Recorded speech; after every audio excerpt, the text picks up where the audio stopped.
ধুয়ে পরিষ্কার করে আলাদা করে সব রেখেছি। এবারে আমি রান্নাতে যাব। হলুদ দিলাম, এটাকে একটু ডিপ ফ্রাই করে নেব। ফ্রাই করে ভাজা হয়ে গেছে, এবার তুলে নিচ্ছি। শুকনো লঙ্কা ফোড়ন, হলুদ, সবজিগুলো বেগুন, একটা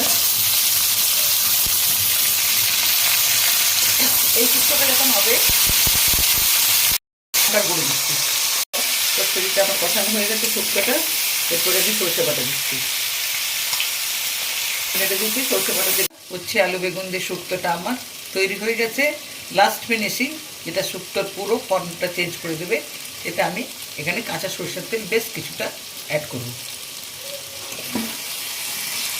রাখা যে উচ্ছেটা সেটা আমি দিয়ে দিচ্ছি। পুরো ভাজা আছে, একসঙ্গে মিশিয়ে দেবো, তাহলে সবাই খেতে পারবে, তেতোটা খুব বেশি হবে না।